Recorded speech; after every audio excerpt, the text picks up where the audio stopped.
Y además cuando el juego está bonito y yo puedo marcar goles, da asistencia, me pone más feliz que nunca. C'est une onde de choc qui a traversé la France, un séisme médiatique d'une rare intensité qui a bouleversé le monde du football et au-delà.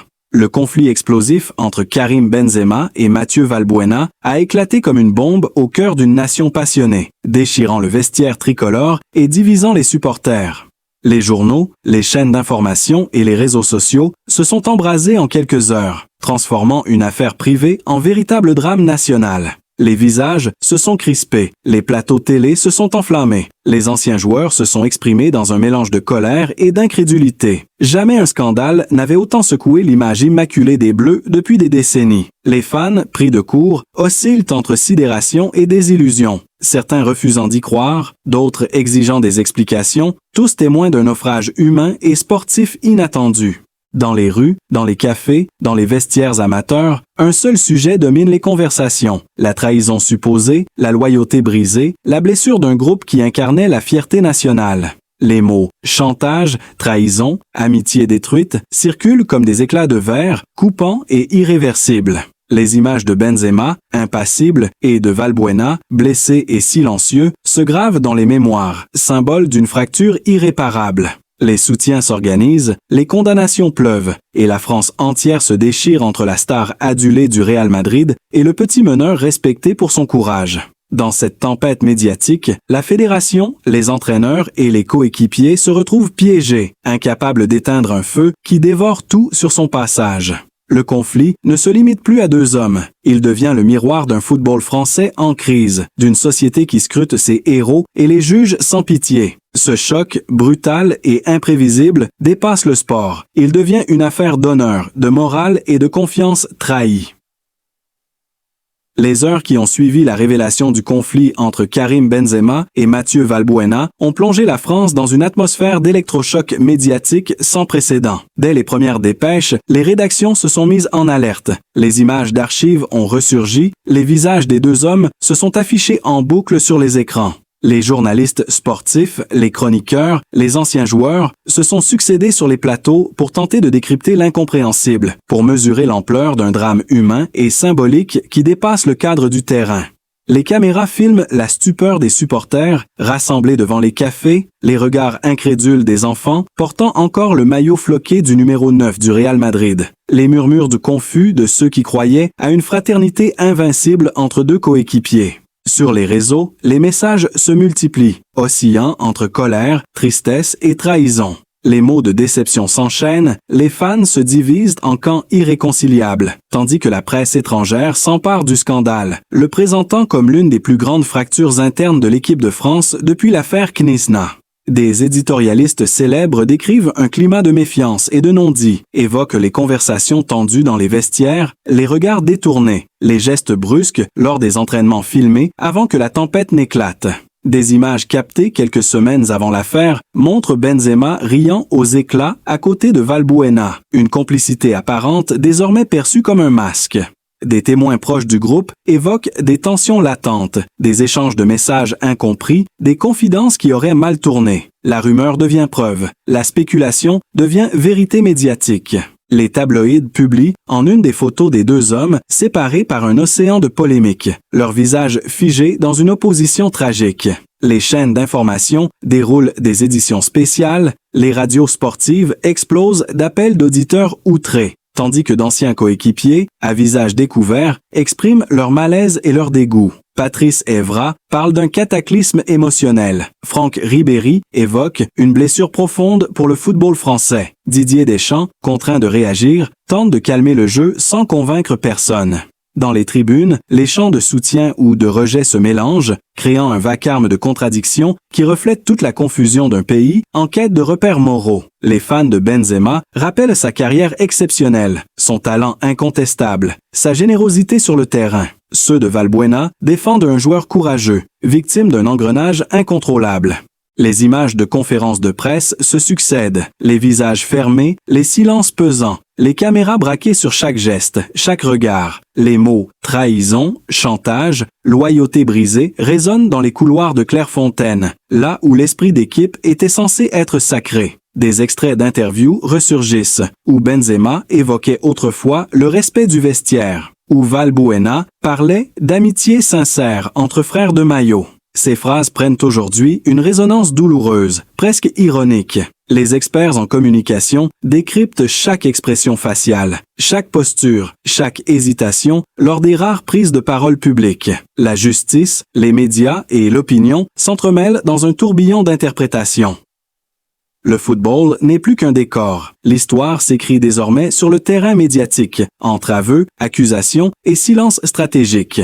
Les supporters, eux, regardent cette scène comme un film à suspense dont ils connaissent les héros, mais pas encore la fin. Leurs réactions dépassent le cadre sportif. Elles touchent à la morale, à la confiance, à la déception collective d'un peuple qui croyait encore à l'unité derrière le drapeau bleu. Le soir, dans les stades, chaque mention du nom Benzema ou Valbuena déclenche une onde sonore, mélange de huées, d'applaudissements, de larmes contenues. Ce drame, amplifié par la puissance des images et des mots, devient le symbole d'une époque où la gloire et la chute se côtoient à la vitesse d'un éclair, où la moindre faiblesse devient scandale national. Les réactions s'enchaînent, les débats s'enveniment, et la France découvre, médusée, que ses héros peuvent aussi se déchirer en pleine lumière. Au fil des jours, l'affaire Benzema-Valbuena s'est transformée en un véritable ouragan médiatique, un spectacle d'une intensité rare où chaque mot, chaque image, chaque silence semblait peser des tonnes. Les plateaux de télévision se sont remplis de visages graves, d'anciens internationaux visiblement blessés, de commentateurs qui parlaient avec des tremblements dans la voix d'un drame moral et humain sans précédent. Les unes des journaux titraient « Sur la fracture bleue », les couvertures de magazines montraient en pleine page les deux visages désormais ennemis, séparés par un gouffre noir. Les fans, eux, n'en revenaient pas. Devant les stades, des pancartes fleurissaient, certaines en soutien à Benzema, notre champion, notre fierté, d'autres à Valbuena, le joueur trahi, l'homme blessé. Les discussions enflammées prenaient d'assaut les réseaux sociaux, les forums, les cafés. Chacun croyait détenir la vérité, chacun choisissait son camp, et la France se découvrait déchirée entre admiration et indignation. Ce qui avait commencé comme une rumeur a pris la tournure d'un feuilleton national où chaque rebondissement faisait la une. Des vidéos d'entraînement ressortirent des archives, montrant un Benzema distant, un Valbuena isolé sur le bord du terrain. Les images, scrutées image par image, devenaient autant de preuves pour certains, de simples coïncidences pour d'autres. Des témoins anonymes affirmaient avoir vu les tensions monter bien avant le scandale. Des confidences de vestiaire rapportées par des proches évoquaient une atmosphère électrique, des regards fuyants, des plaisanteries qui auraient mal tourné. La presse étrangère, fascinée par la chute de deux figures du football français, multipliait les reportages sur la guerre des Bleus, diffusant des images des supporters en larmes à la sortie des matchs. Dans les talk-shows du soir, des personnalités comme Liliane Thuram, Christophe Dugarry ou même Arsène Wenger exprimaient leur consternation, dénonçant une trahison du symbole d'équipe nationale. Les chaînes sportives, elles, diffusaient des montages sonores de conférences de presse, entrecoupés de silences lourds, où l'on sentait l'embarras des dirigeants, la tension des joueurs restants. Des photos volées prises à Madrid montraient Benzema, le visage fermé, fuyant les caméras, tandis qu'à Lyon, Valbuena apparaissait blême, les traits tirés, entouré de son entourage en larmes. Les mots des deux hommes, lorsqu'ils ont enfin rompu le silence, ont amplifié le tumulte. Benzema a parlé de malentendus, de mauvaises interprétations, de souffrance de voir son nom sali, tandis que Valbuena, plus mesuré, a évoqué une douleur qui dépasse le cadre du sport, une perte de confiance irréversible. Ces déclarations, retransmises en direct, ont tenu en haleine tout un pays. Dans les écoles de football, les éducateurs tentaient d'expliquer l'affaire aux plus jeunes, incapables de comprendre comment leurs idoles pouvaient se retrouver dans une telle situation. Dans les journaux télévisés, on voyait des familles débattre autour de la table, comme si la question dépassait le sport pour devenir un miroir de la société elle-même. Le climat était électrique, les réactions épidermiques, la tension palpable jusque dans les tribunes de Ligue 1. À Marseille, des banderoles « Valbuena Courage » flottaient sous les projecteurs. À Madrid, le public du Bernabéu scandait « Karim, on t'aime » avec une ferveur presque provocatrice. Les sponsors, pris dans la tourmente, suspendèrent leur campagne, craignant d'être associés à un scandale sans précédent. Des visages connus du show business prenaient position. Des chanteurs, des acteurs, des influenceurs, chacun ajoutant sa voix à ce chœur national de désarroi. Le monde du sport s'interrogeait sur la frontière fragile entre vie privée et devoir d'exemplarité, tandis que la justice poursuivait son enquête sous l'œil avide des caméras. Les jours s'écoulaient, mais la fièvre ne retombait pas.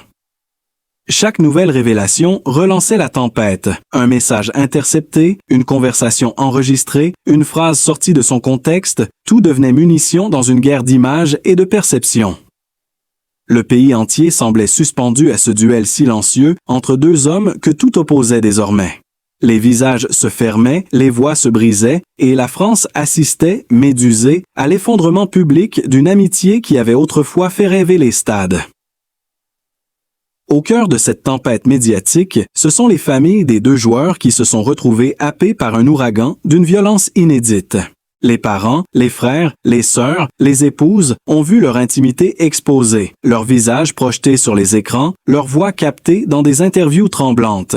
À Lyon, la mère de Mathieu Valbuena, bouleversée, a été vue sortant de chez elle, submergée par l'émotion, incapable de prononcer un mot, tandis que son père, la mâchoire serrée, répétait qu'il ne reconnaissait plus le pays, où son fils était passé de héros national à victime publique.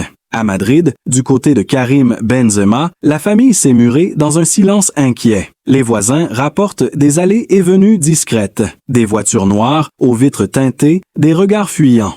Le frère aîné, Farid, a pris la parole sur une chaîne d'information espagnole, dénonçant une chasse à l'homme, défendant Karim avec une émotion à peine contenue, affirmant que son cadet était un homme loyal, un frère protecteur, jamais capable de faire du mal à qui que ce soit. Ces mots, diffusés en boucle, ont enflammé les réseaux et déclenché un torrent de réactions.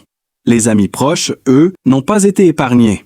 Certains anciens coéquipiers, d'abord silencieux, ont fini par rompre leurs réserves.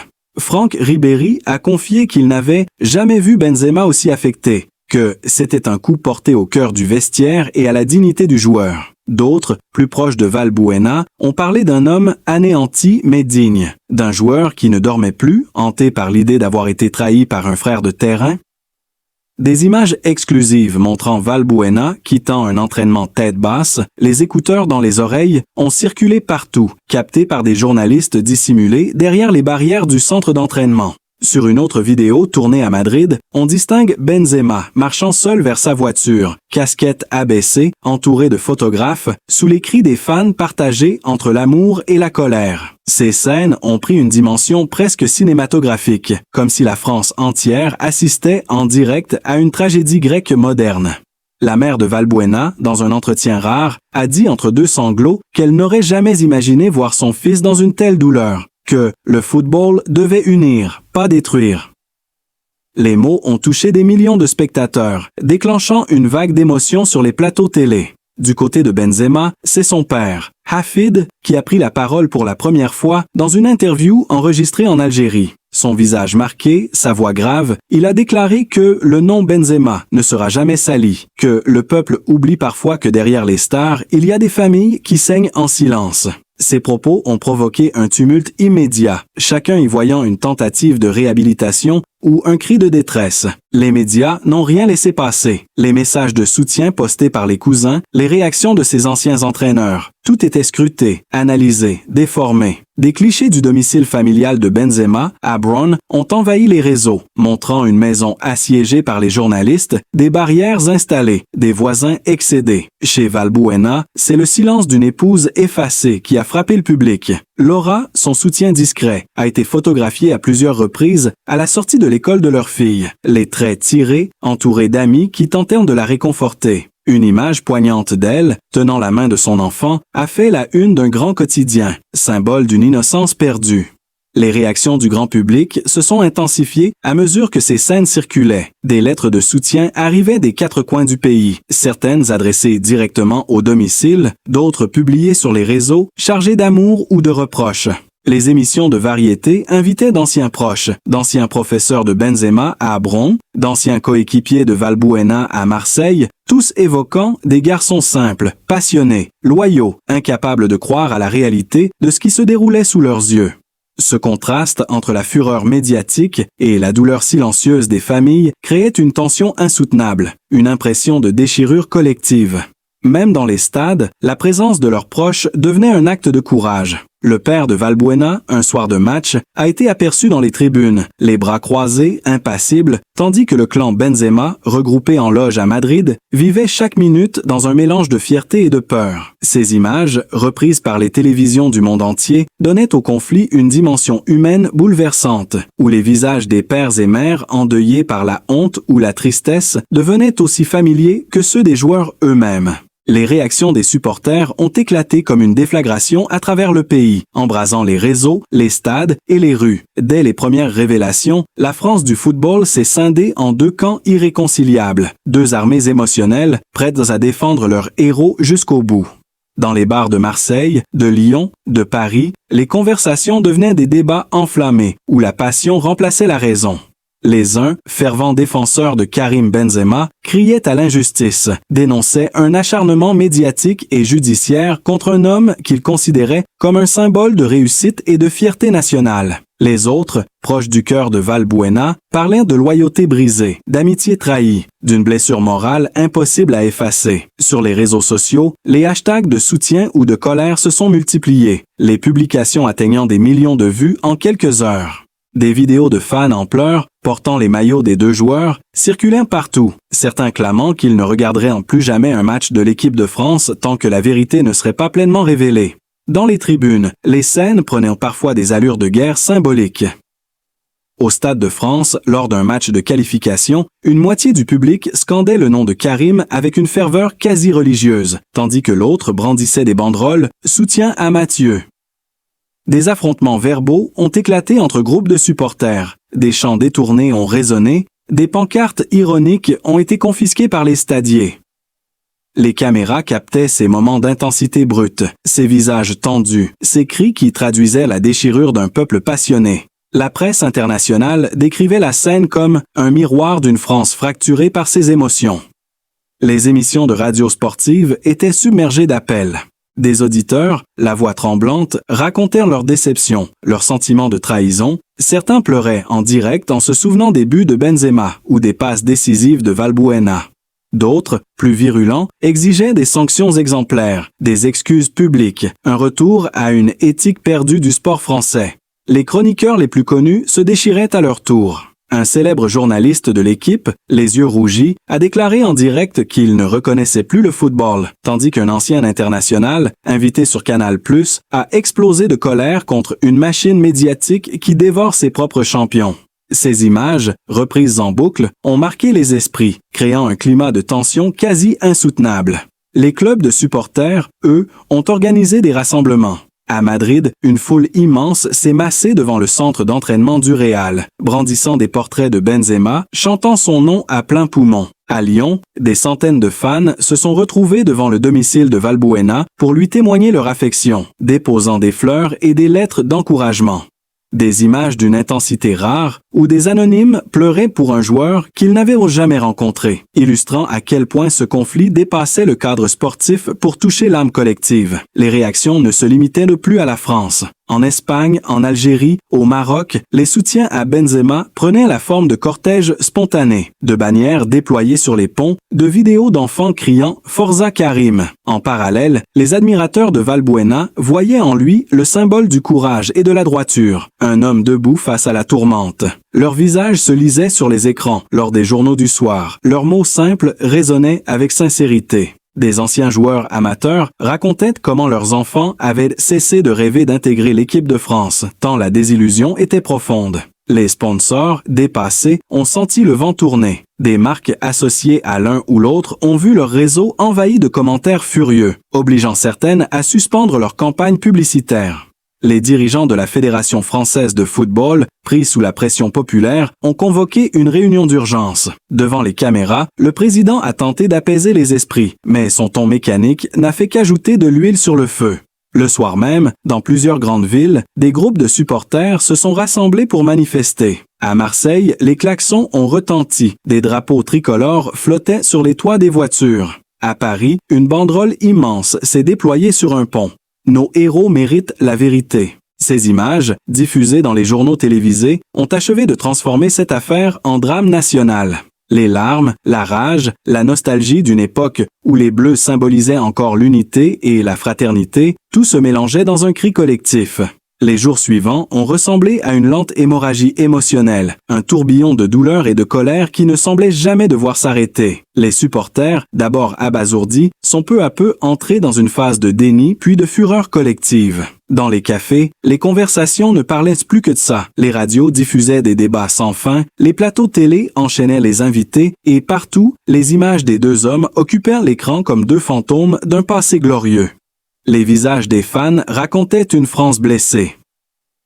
À Marseille, un père serrait son fils dans les bras devant un écran géant, lui expliquant d'une voix tremblante que le football, parfois, brisait aussi des cœurs. À Lyon, une foule compacte s'est réunie pour chanter en chœur le nom de Valbuena, brandissant des photos de lui, souriant, comme pour effacer l'humiliation d'un homme que le scandale avait fragilisé. Dans les rues de Madrid, des jeunes vêtus du maillot du Real arboraient des pancartes « Justice pour Karim », leur ferveur teintée d'incompréhension et de fierté blessée. Les émotions se mêlaient et chaque camp semblait se nourrir de la douleur de l'autre. Les éditorialistes parlaient d'un phénomène sociologique, d'un pays en état de choc collectif, d'une fracture morale sans précédent. Les réseaux sociaux devenaient des champs de bataille où les mots remplaçaient les coups, où la passion se muait en obsession. Des supporters se filmaient en train de brûler leurs maillots, d'autres écrivaient des lettres ouvertes, d'autres encore organisaient des collectes pour soutenir les associations sportives liées aux joueurs. Cette affaire, partie d'un vestiaire, avait désormais envahi les foyers, les écoles, les bureaux. Elle faisait partie du quotidien, comme une blessure commune dont personne ne savait comment guérir. Dans les stades, la tension montait à chaque apparition de l'un ou de l'autre. Lors d'un match à Madrid, des banderoles de soutien à Benzema ont été déployées à la 9e minute, symbole du numéro qu'il portait, tandis qu'à Lyon, un immense tifo représentant Valbuena, le regard tourné vers le ciel, couvrait une tribune entière. Les caméras zoomaient sur les larmes des supporters, sur les chants étouffés par la colère, sur les poings serrés levés vers le ciel comme pour exorciser la douleur. Des vidéos amateurs circulaient montrant des scènes bouleversantes. Un jeune garçon, à peine 10 ans, sanglotant dans son lit parce qu'il ne savait plus quel joueur admirer, une grand-mère qui conservait précieusement le maillot dédicacé de Benzema, répétant qu'il resterait toujours le gamin du quartier qui a tout donné à la France. Les médias étrangers s'en emparaient à leur tour, parlant d'un traumatisme national à visage humain.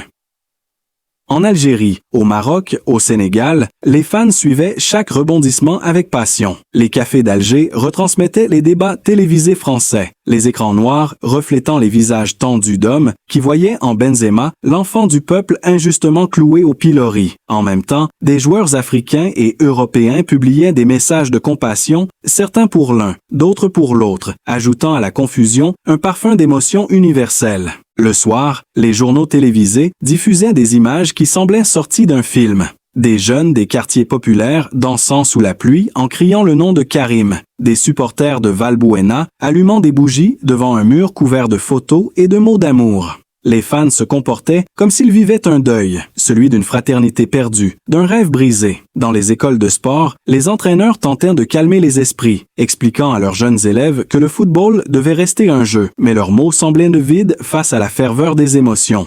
Les professeurs d'histoire contemporaine en parlaient même en classe, comparant cette affaire à une tragédie moderne, où les héros tombent sous le poids de leurs propres contradictions. Dans les coulisses, les témoignages de proches anonymes continuaient d'alimenter le feu.